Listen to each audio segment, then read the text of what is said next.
Hello, everyone, and welcome to another Applying Ethology webinar. I am Laura Whalen, a postdoctoral researcher at the Norwegian Veterinary Institute. As we begin today, I want to remind you all to please turn off your camera and your microphone. Should you have questions for our speaker, please type them in the chat box and we will get to them at the end of the presentation.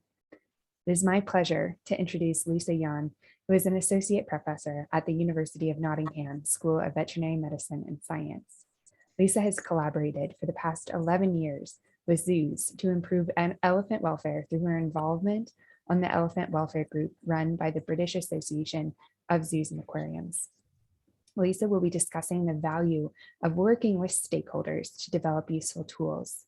In particular, Lisa will discuss the group development of Elephant Behavioral Welfare Assessment Tool. Welcome, Lisa. Thank you very much for that very kind introduction. I'm hoping that people are seeing my shared screen. It looks great. Great. Okay, super. Thank you. So we have just a little bit of time this evening for us to talk a bit about some of the work that we've been doing as part of our research in the Elephant Welfare Group. And in particular, I wanted to talk, as Laura mentioned, particularly about the value of working very closely with stakeholders for this kind of applied research. So I guess just to set the scene a little bit, what I want to talk about is co-production with our stakeholders. And we kind of did this from the very beginning and all the way through the research that we've undertaken to identify questions that are of relevance and develop project ideas to then actually undertake the relevant research to interpret and apply the data. And then that's fed directly back into informing management, husbandry, and policies at zoos in the UK and at some facilities that we've worked with internationally as well. So just to give a little bit of context then, in both Africa and in Asia, elephants are actually going extinct in the wild. And so it's been predicted that within the next 10 to 20 years, that the only place elephants may still exist will be in managed or in semi-managed captivity. So it's more important than ever we continue to learn how to best manage elephants in a captive environment to ensure their well-being and to improve their survival. But there have been concerns raised about zoo elephant welfare, and the study depicted on the left here was a study looking at European zoos, and then in 2006, a study was undertaken by the University of Bristol specifically looking at the welfare of elephants in UK zoos. And both of these studies highlighted quite a number of very serious concerns about welfare in European and then in UK zoos as well. And so this is what has prompted the development of some of the work that we have then undertaken. But before we talk about some of the details of these studies, I think it's important to first actually just make it clear what we mean when we say welfare. And so there are many different definitions that can be used to define welfare. And we quite like this one by Donald Brum, which is that welfare can be defined as the state of an individual as it attempts to cope with its environment. So if we think then about welfare, many of you will be very familiar with the 5 freedoms, which were originally developed by the Farm Animal Welfare Council in 1979 in relation to ensuring good welfare for farm livestock. And these have since become basic tenets for the welfare of animals in a wide range of circumstances, from laboratory animals to domestic pets, but also to captive wildlife. And in particular, for the purposes of our talk this evening, I want to focus in on the freedom to express normal behavior. This can be a particular challenge when caring for captive wildlife, and it's important to determine how to best encourage normal and natural behavior. But a question follows on from this. Well, we say, well, how can we encourage zoo elephants to behave naturally? And it's important to then consider what we mean by natural behavior. And so we can consider how they behave in the wild and try to then encourage similar behaviors in captive elephants. A very, very key aspect of elephant life is that in the wild, they live in mother-calf units. They're the most basic and essential social relationship that exists for wild elephants. And elephants in the wild this then extends to encompass a multi-generational family herd that they live in, which includes sisters and brothers and aunts and cousins and even grandmother. And this means that many elephants live in very close contact with their immediate and extended family members throughout their entire lives. So the question then following on from this is, how can we encourage better relationships for captive elephants? And this is particularly relevant because many captive elephants are not living in a socially compatible group. And so we undertook a small study looking at social interactions and how they might be associated with a level of relatedness at zoos in the UK. So we looked in particular at two zoos, two different zoos in the UK, Zoo A, where the elephants were almost completely unrelated to one another, and Zoo B, where all of the elephants in the group were related to each other. And we evaluated the frequency of affiliative and agonistic behaviors between the elephants at these two zoos. And not surprisingly, we found that at the zoo where all the elephants were related to one another, there were a lot of positive affiliative social interactions between all the elephants. And so here's a graph of some of the data from that study. Zoo A, again, where they were mostly unrelated, about half of the interactions were affiliative, but at Zoo B, where they were all related to one another, over 70% of the interactions were affiliative. And at the zoo, where they were a lot less related to each other, they spent a lot more time engaged in agonistic behaviors. So here is the graph of the agonistic interactions. Zoo A, the zoo whose results are depicted in red, these again are the elephants that were mostly unrelated, and almost a third of the observed interactions were agonistic. By contrast, at Zoo B, again, the results depicted in blue here, they showed almost no agonistic behaviors whatsoever. So a very stark difference between them. So how can we then use that to encourage positive natural social behavior in captive elephants? Well, ideally, we want to have multi-generational family herds at each zoo. And indeed, many zoos in the UK and across Europe are trying to move increasingly towards managing their elephants in these family herds. Another really important behavior we felt was resting behavior. So we undertook a study to look at how we might promote resting behavior in zoo elephants. We know for many species, including humans, that resting behavior, and specifically sleep, is essential for good welfare. Animals need to have enough sleep, and it has to be of a good quality or they suffer from poorer welfare. While elephants can engage in what's called standing rest, if they're standing upright, this doesn't provide the same quality of rest that they experience if they're fully recumbent, as they need to be able to completely relax their muscles to enter the deeper levels of sleep, the delta or N3 stage, which is the stage of sleep in which tissue repair takes place and cellular energy is restored. So we wanted to investigate what factors affect the amount and the quality of lying rest in captive elephants to identify what might encourage lying rest. So one of the things we investigated was the substrate that the elephants had available to lie down on. In some zoos, the indoor houses where they were kept overnight had concrete floors, similar to the photo on the left, and in other zoos we studied, they had a deep sand on at least part of the floor where they were kept overnight, similar to the image on the right. And unsurprisingly, in our study, we found that the elephants preferred to lie on soft surfaces like sand or bark chips, rather than lying on concrete or hard tiles. Indeed, at one of the zoos, where there were only hard tiled surfaces available overnight, the elephants didn't lie down at all during the nighttime.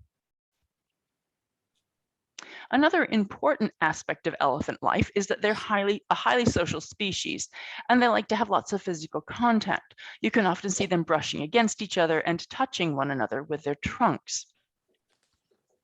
And so what we discovered was that when they had the choice, elephants will lie down for longer if they're able to touch other elephants.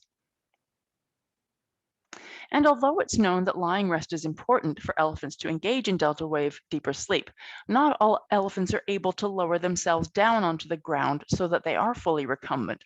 This is particularly the case for many older elephants, as captive elephants frequently develop degenerative joint disease or arthritis. Having a soft, manipulable substrate arranged in piles is important, particularly for these animals. They are then able to lean up against these piles of sand and can then engage in the deeper, more restorative levels of sleep. So if we want to encourage lying rest in elephants, our findings suggest that they need a softer substrate to be available to them, such as sand, and also some piles to create piles in the enclosure for them to lean on. And they prefer the opportunity to be in physical contact with other elephants overnight.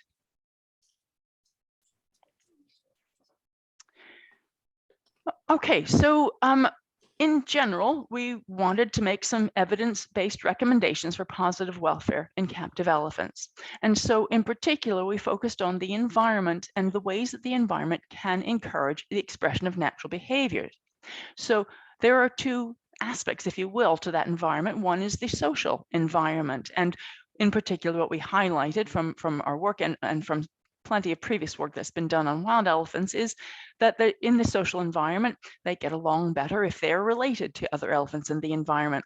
And if they're not related to them, then it's that much more important to identify other compatible social partners that can be there and present in that environment. And then the other aspect of the environment to consider is the physical environment. Well, we identified that for sleep, for example, soft substrates present in piles is important. The opportunity for physical contact with other elephants is really important to elephants. And then another question which comes up again and again is, what about the enclosure size? Well, so just to take this in some kind of context, if we look at the home range of elephants in the wild, for example, in Kenya and Tanzania, they have home ranges which are hundreds or even thousands of square kilometers, as you can see, delineated for the home ranges of the different elephants on this map. Obviously, that can't be replicated in most zoos or even safari parks. And it's not yet really known what minimum size is sufficient to promote positive welfare for captive elephants. Some have suggested that environmental complexity may be the more salient feature, and others have suggested that given the importance of the social bonds to the elephants, that the social environment may be far more important than the physical one. Nevertheless, it seems reasonable to suspect that there is a minimum enclosure size that must be met in order to promote natural behaviors and encourage positive welfare. But at the moment, we don't really know what that is. So, in order to care for captive animals, we need a way to evaluate their welfare so that we can assess their current state and determine the impacts of any changes that they experience, either intentionally or otherwise. So, here are some commonly used measures for assessing welfare in captive wildlife. There are resource-based ones, and they're used for management decisions. So you need to know how the animals use the resources, and we've just discussed some of the important resources that we know.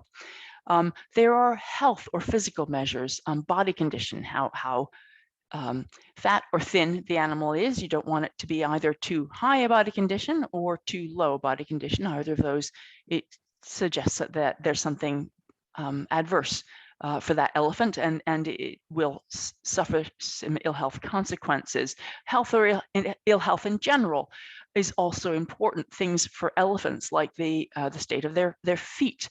Do they have any chronic sores or infections? Infectious diseases can be a concern for any captive animal. Another aspect of welfare that is looked at, particularly when thinking about captive wildlife, is their physical activity or their movement. Physiological measures such as glucocorticoids, cortisol or corticosteroid, which can be produced at times of stress. Heart rate and heart rate variability are other measures that are increasingly being used. So the advantages of some of these measures are that they can involve just single or infrequent measurements, so it's fairly rapid assessment. You get a clear quantitative result, which can give the appearance of particular scientific rigor. And these measures can all be quite useful, and there is certainly evidence that many of these measures do link to an animal's welfare state. So I want to just talk about some of these measures, the ones that I've highlighted in this sort of reddish color on the slide, because I think that they bear some closer examination. So if we talk about physical activity or distance walked, increasingly actually, there are pedometers or odometers that are being placed on animals, including elephants, to look at the distance walked, even in a captive environment. And it's been suggested that certainly there have been some papers looking at some captive elephants and the number of miles or kilometers walked per day, and they've been compared with the distance traveled by elephants in the wild, and they were roughly comparable. And the authors of the study concluded that therefore these elephants had quite good welfare, that they were clearly getting the same level of exercise that they would in the wild. And while that may indeed be true, there are some potential nuances to that data which bear further consideration. So for example, this is a video that was taken of an elephant walking around her enclosure at this particular facility. And it's possible that if you had just watched the elephant for some period of time and you saw it walking around, you would think that it's engaged in locomotion. That's a natural, normal behavior. But when they sped up the speed of the video footage, they discovered that there was something else going on, not a slide change, but actually you can see now that if you just watch this elephant's path, you can see that it's actually engaged in route tracing. It's just walking the same figure of 8 path over and over and over again in its enclosure. And while it may indeed be walking quite a considerable distance while it's doing this, I think we would agree that this, which is an abnormal behavior, it's a stereotypy, is not an indicator of positive welfare. So that's there's some potential concerns with respect to just looking at distance walked. If you don't also look at the behavior of the animal at the same time, it might not give you a full picture of what's going on for that animal. But then what about physiological measures? So glucocorticoids. Well, as we know, stress stimulates the hypothalamic pituitary adrenal axis. So the hypothalamus produces and releases corticotropin releasing hormone, which stimulates the pituitary gland to produce and release adrenocorticotropic hormone, which then stimulates the adrenal gland, which is sitting at the cranial pole of the kidneys here, to produce and release cortisol. And so in general, the shorthand for this is that stress stimulates this axis and causes an increase in cortisol. And so many studies have looked at levels of cortisol, and where they are increased, they have said, well, this is a clear evidence of increase in the levels of stress for that animal. But unfortunately, it's not quite as simple as that, because it turns out that simply eating food can actually similarly stimulate this pathway and result in an increase in the level of cortisol. And reproductive activity can also stimulate the pathway and increase levels of cortisol. And physical activity or locomotion can also result in an increase in cortisol. But it's not just about things that cause increases in cortisol, because it turns out that chronic stress can sometimes cause a decrease in cortisol. So the top graph shows measurements of cortisol products in the feces, and the red line represents the results in a group of wild elephants in a national park. These were the control population. The blue line in the graph represents levels of this hormone in samples from wild elephants that had been translocated into a new location. And as you can see, their levels actually decreased relative to the wild population, and they stayed low for an entire year before they recovered up to baseline levels. And in the bottom graph, this shows cortisol levels in 2 groups of fish. The top line is levels of cortisol in chronically stressed fish, and the bottom line was the control group that weren't being subjected to stress. You can see that over time, the cortisol levels in the stressed fish actually decreased until they were at levels indistinguishable from the control fish. So it's not always a simple one-to-one relationship between stress and cortisol, where higher stress causes higher cortisol levels. And more information is needed in order to be able to interpret these measures. Behavior can help interpret whether cortisol results indicate that an animal is stressed, or if there could be another reason why cortisol levels are higher or lower than expected. And heart rate or heart rate variability, which again are often used as indicators of stress, but they can also increase with excitement or arousal as well as conditions of stress. So again, it's important to have the context in which these measures are collected. So once more, behavioral information collected alongside these other measures can help provide the much needed context in order to correctly interpret what these physiological measures might mean. But in addition, these types of assessments, these measures of hormone or heart rate variability, may require specialist training and expertise and access to special equipment. They can also be difficult to interpret, and they may be costly to measure. So behavior, to assess welfare, it gives us context. So these quotes from Joy Mensch are, I think, still very, very apt. Careful observations of behavior can provide us with information about animals' requirements, preferences, and dislikes, and internal states. Behavior provides information to human caretakers about the welfare of an animal. And I know I'm probably preaching to the converted here, but why don't more people assess behavior? Well, it's time consuming. And for elephants, until recently, there was no standardized and validated method for looking at behavioral aspects of welfare. Data can be difficult to interpret, and they may require expertise in the methodology. And so this is why we created a new welfare assessment tool for use in elephants. And it uses observed behaviors to judge an elephant's welfare. So it was designed for use by elephant keepers. It was designed to be rapid and reliable. It was validated as much as we could in the time we had available for the project. And it's designed in particular to monitor changes in welfare over time.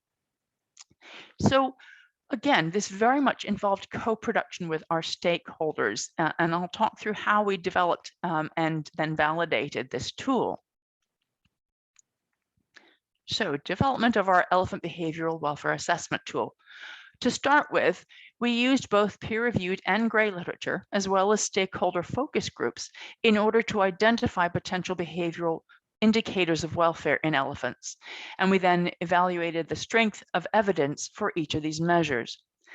And then the potential measures were also evaluated by the project's expert advisory panel, and a final list of 76 unique behavioral measures were incorporated into a prototype tool. So we then tested our prototype at 5 zoos, which had different contact systems, so protected contact or free contact. And we worked with zoos that had either Asian or African elephants. So elephants from both genera were included, with different group sizes at the different zoos and different levels of relatedness between the elephants.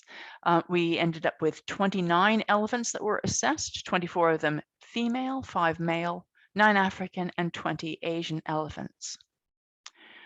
So when we think about validation, we wanted to try and incorporate as many aspects of assessments of validity and reliability as were possible during our study. And these were the different types of validity and reliability that we incorporated. So face validity, which is that an item appears to ask what it should and that there is a logical explanation. So for this particular aspect of the study, we identified items from prior literature, which were reviewed by our expert advisory panel. Internal reliability, we looked for correlation between items within components that are supposed to measure the same thing. So in our study, Chromebus Alpha was used to look at a correlation between items within the tool that were expected to be measuring the same aspects of welfare. Test-retest reliability involves consistency of answers within the same animal that are expected to be in the same welfare state. And so the same elephant was rated after a few weeks when they were expected to be in the same welfare state. Inter and intra-rater reliability involves consistency within and between raters at the same time or within a short time frame involving the same animal. So we looked at consistency of scores of the same animal at the same time for inter-rater reliability, or of the same observation using video cameras for intra-rater reliability. And concurrent and specifically known groups criterion validity results are compared to an external independent criterion measure, the gold standard, or an alternative measure, which may include natural behavior. So for our study, we compared it to an ethogram, which was used at intervals of 5 minutes over 3 days and 3 nights of behavior, so 72 hours of behavior of each elephant. So a little bit more detail then about the concurrent validity. We looked at 3 days and 3 nights of video footage. The ethogram behaviors which were looked at were stereotypies, wallowing, dust bathing, interaction with water, feeding and foraging, locomotion, affiliative behavior, agonistic behavior, play, interaction with the environment, and rest behavior. And for rest, we did a continuous evaluation of lying and standing rest. So after all of that, we came up with our final elephant behavioral welfare tool. And that tool consists of 3 different sections. 2 of them are daytime observations, and the third section involves evaluation of nighttime behaviors. So the daytime observations were all spread across the day in each of 4 time slots, so between 9 and 11, between 11 and 1, between 1 and 3, and between 3 and 5. So there were observations that took place in each of these 4 time slots for our daytime evaluations of behavior and demeanor. And we had these 4 time slots because we wanted to try and get at least to some extent, a representative evaluation of behavior in case it did vary at all across the day. So the daytime behavioral observations included Section A, which involved qualitative behavior assessment, Section B, which is daytime behavior evaluated on 3 consecutive days, and the nighttime observations, which is Section C, looking at nighttime behaviors. So I'll talk now about each of these in turn. Section A, qualitative behavior assessment, allows us to draw on the expertise of the people that work with these animals to help interpret their body language. It has been scientifically validated as a way to capture another dimension of animal welfare. So the assessor evaluates an animal's demeanor.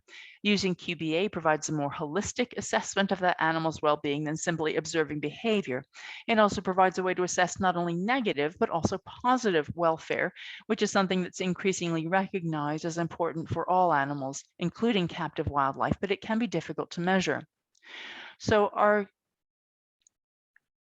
QBA involves, as I mentioned, 1 minute observations. There are 4 1-minute observations spread across the day on a single day, and it's in each of these 4 time slots. And after each observation, they must rate the elephant's demeanor. And they rate that demeanor using a series of different adjectives. So they have to rate how much each adjective applies to that elephant during that 1 minute of observation at that time. So the adjectives that we included are content, wary, relaxed, playful, agitated, uncomfortable, tense, and frustrated. And each adjective has a definition provided in order to help ensure that different people are all applying the same adjective in the same way. And you can see that there are anchors at each end of the visual analog scale for each of our terms.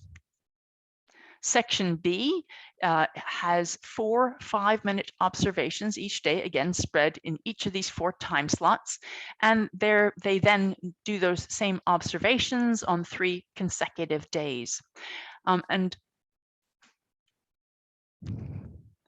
there we go. There's a checklist of behaviors that they will use during each 5-minute observational period to note down any of the behaviors that are included on that checklist. And then at the end of the 3 days of behavioral observations, the assessor is asked to rate how often they saw each of the behaviors listed, and then are asked some more general questions about the elephant's responses to unexpected situations and vocalizations that they hear. The other questions that they are answering based on the frequency of observed behaviors are about the frequency with which they see the elephant performing stereotypies, engaged in wallowing behavior, in feeding and foraging behavior, activity or locomotion, social interactions, and environmental interactions. And as I said, response to unexpected situations, and also any vocalizations that the keepers heard that elephant make and the context for those vocalizations. Section C, the nighttime behaviors, involves observing and noting down how often the elephant showed different behaviors overnight. They're reviewing overnight footage, and they do scan sampling of behaviors at 30-minute intervals. In particular, they're asked to note the frequency of stereotypies, sleep, feeding, interacting with the environment, and self-maintenance behaviors such as dust bathing. And then they're also asked to quickly review the entire night of footage to identify if there were any instances of aggression, and if there were, to provide details about who initiated the aggression, who was the recipient, details about the type of aggressive behavior shown, and what was happening at the time. And at the end of their entire course of data collection, keepers enter all of this data into an Excel spreadsheet, which has been created for this analysis.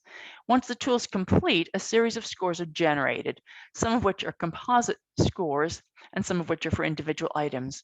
For those items that are composite scores, each behavior that's included in that composite is listed, and other scores are based on a single behavior. So there are 10 items in total, and for each score, it's given on a 0 to 10 scale, where a higher number indicates a more favorable score. And in order to be able to use this same scoring system for behavior that's usually associated with negative welfare, the framing for that item was reversed. So for example, low stereotypical behavior or low agonistic behavior. So if they score high on that item, it means that they were not showing much stereotypical behavior, or they were not showing much agonistic behavior.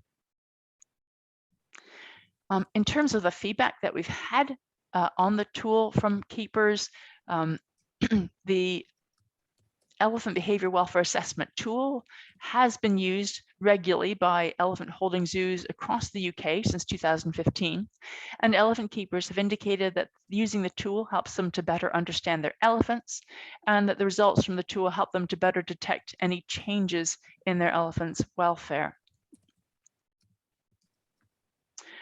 So that's the tool that we've created.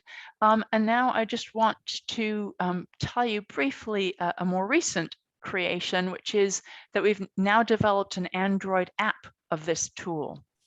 So although the tool was designed to be fairly quick to complete, it does require that keepers print out pieces of paper that they then have to carry around with them to make multiple observations over multiple days. And then at the end of that time, they have to transfer all of their results onto the computer.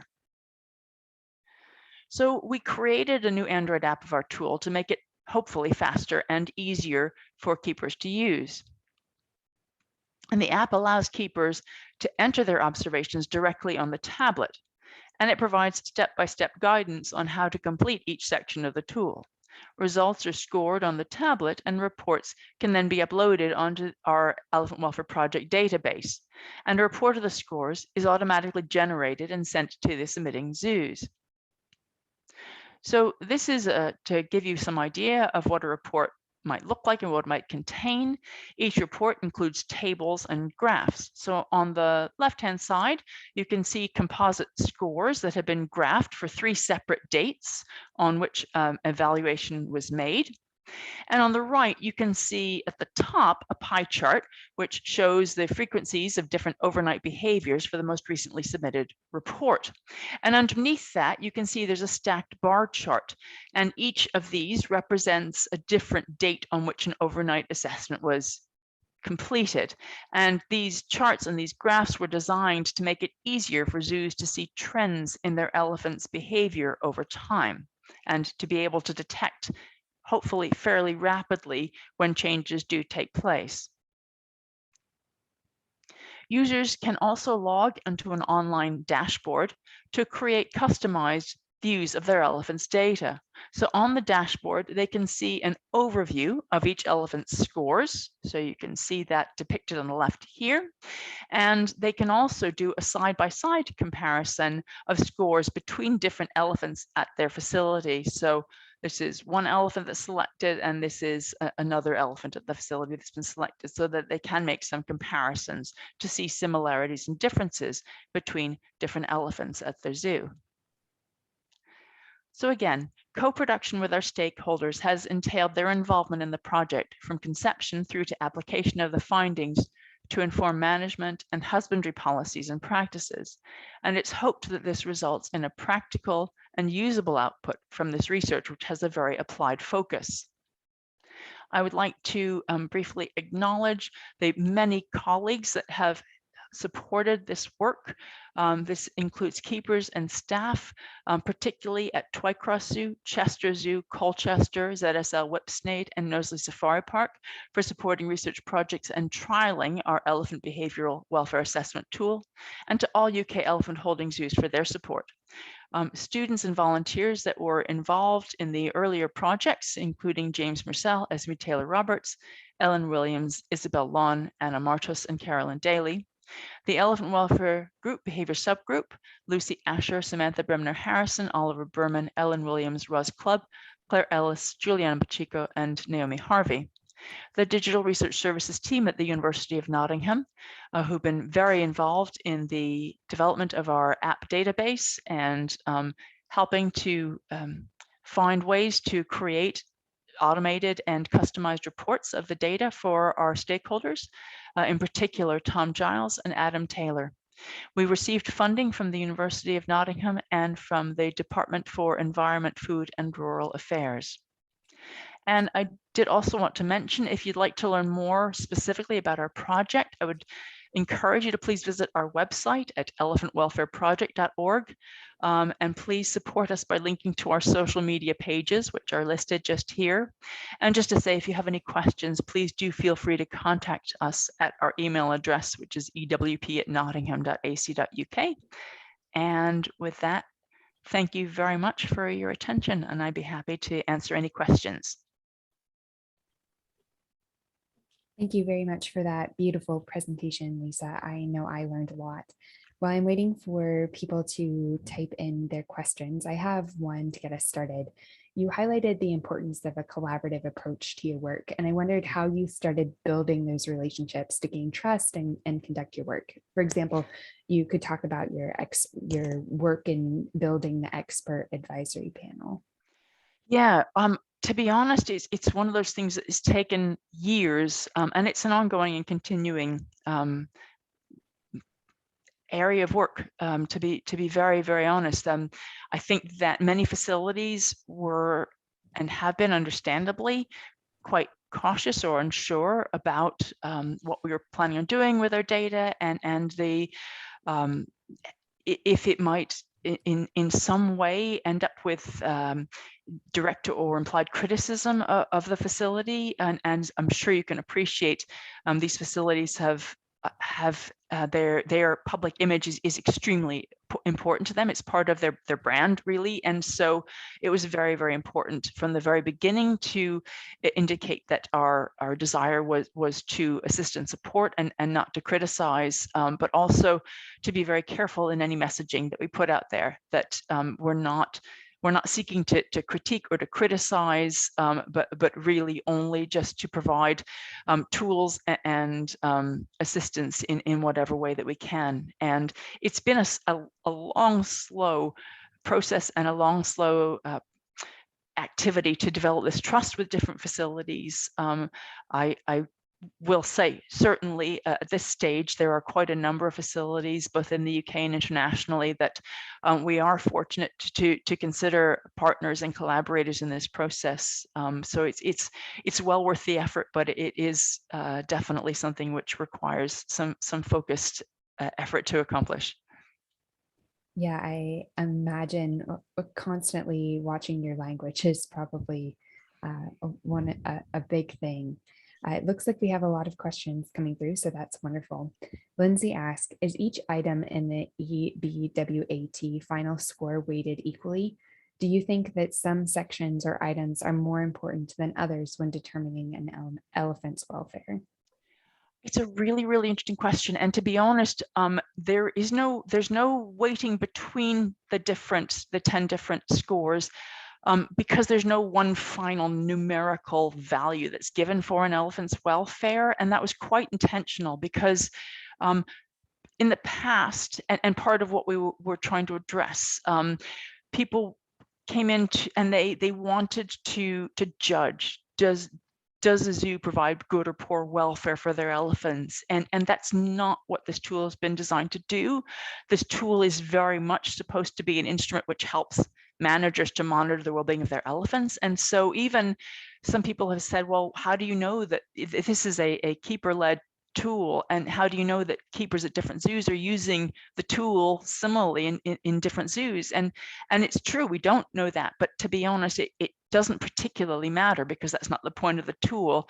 It's rather to allow each facility to be monitoring the well-being of their elephants over time, and so they can look at these different measures and see if any of the 10 of the final 10 scores, if they're fluctuating over time. And I guess probably what I would say is you're probably right, that there are very likely some of these scores which are going to be more important for an elephant's welfare, or more indicative of an elephant's welfare than others. We probably don't entirely know what those are yet, and we probably need to do more work to try and explore that. And I will say that part of what we're currently trying to do, and really hope we'll be able to do more of by creating this app, we are much more able now to share this tool with, hopefully, with colleagues at facilities all over the world. And as we do that, and as we start to get more data in from more places and elephants in different kinds of situations, I hope that we'll be able to have a much better understanding of elephant welfare and of all of these different indicators and what they might mean. Yeah, to me, it was almost as if you had built the tool in the essence of the QBA, where you were trying to look at a holistic measure rather than picking apart different features. The next question, thanks for the interesting talk, Lisa. At what interval would you recommend to complete the welfare audit?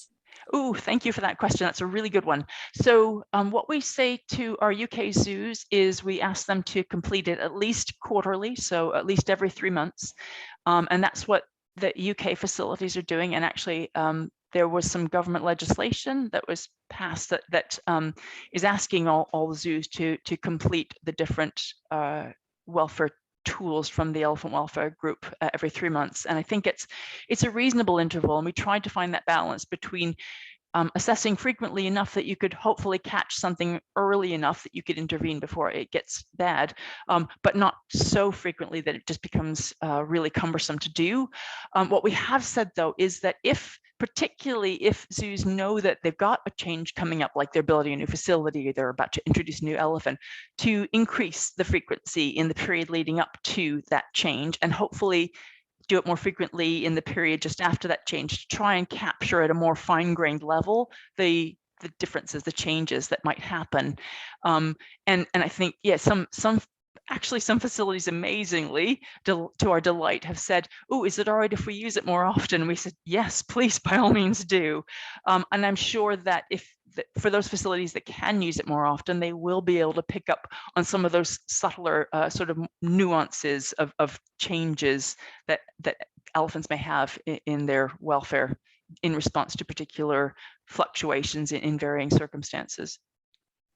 That's wonderful. That must mean that some zoos find it very easy to use this app and not taking so much time. So that's great, on a great reflection on you and your team for putting that together.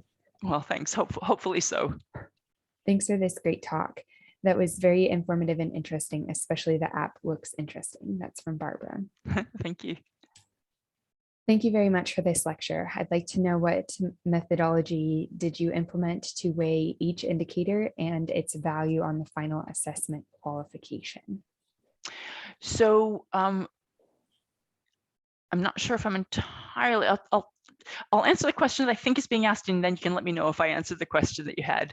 As I think I explained, we don't weight each item that's on the evaluation. We think that they're all important. We don't know to what extent one might be more important than another. However, the only other question which I think you might be asking, which is, when we were sifting from the prototype tool to the final tool, how do we decide which things got carried over? And if you want, I would certainly encourage you to have a read of our paper that was in 2019 in PLOS One, where we talked about the detailed methodology of how we evaluated the different aspects of the prototype tool and the cutoffs that we set for meeting each of the criteria. So we looked at the various types of validity and reliability, and we set cutoffs for each of those. So any measures that didn't meet those cutoffs were not included in the final tool. I hope that answers the question that you had, but please let me know if it didn't. Another question from Deborah. How long does it take to do the entire assessment, and does it need previous training? Both good questions. In terms of does it need previous training, there is, we have done training workshops for using the tool, and obviously I'm sure it helps, as with any tool, to kind of have a bit of guidance. For our app, I've actually created some step-by-step videos that I've posted onto YouTube, so that hopefully it will make it reasonably easier to do, and I've tried to make them as detailed as possible to kind of anticipate questions that people might have. In terms of how long it takes, I think it probably does depend on the amount of prior experience that you have with it. Certainly what keepers have told me, the feedback that we've had is it didn't take any of them as long as they had originally feared it might, which is good. And also that it gets faster the more times that you use it. It was designed to be reasonably rapid. Certainly total time was designed to be less than an hour. I don't know if we entirely succeeded in that ideal, but I certainly hope so, and hopefully much less with the app. And the other thing I didn't mention in the talk, but for section B, instead of having the people sit down at the end of the 3 days and try and answer a bunch of questions about the frequency with which they observe behaviors, because when they're using the app, they actually just tap the frequency of observed behaviors directly on the screen, the app automatically calculates the answers to those questions. So it kind of pre-fills them, which also saves some time at the end. Great. From Jen Yun, thank you, Lisa, for such a detailed introduction to your welfare assessment tool for captive elephants. You mentioned that the tool can potentially be used in zoos internationally, which is great. Do you envision that the app tool needs to be adjusted, besides translation, of course, based on different cultural contexts, or can it be universal in assessing elephant welfare in any zoo? Thank you. That's a really good question as well. I guess the quick answer is we don't know for sure. We do have quite a number of facilities now internationally that are starting to use the tool. I'm hoping to have some follow-on projects with folks that are actually can let us know how well it maps in different contexts. There are already colleagues that have been using the paper version of our tool, in particular in Indonesia. They've trialed it at a facility in Thailand. It's been used in Zimbabwe. There's some folks now looking at it in South Africa, as well as, in the US. And actually I had some folks that are using it in France as well, which is wonderful. And hopefully we'll get better and better answers to that. And if we need to adjust, absolutely we'll do so. But I think that probably a lot of the measures themselves are fairly applicable in quite a wide variety of contexts. But I think it's quite right that, we will need to figure out how well that maps onto just different cultural understandings of terminology and usage of terms. So there's probably more work to be done around that, and sort of some adapted training for different folks in different regions as well. Well, thank you so much, Lisa. That is all the questions that have come up, and that was quite a lot of questions. So thank you to the audience for being so active, and thank you, Lisa, so much for sharing your knowledge and this really fascinating and important work you're doing to just better understand what happens with elephants in captive situations. It's a pleasure. Thank you very much for the invitation, and thank you to everybody who was here this evening. Some really excellent questions.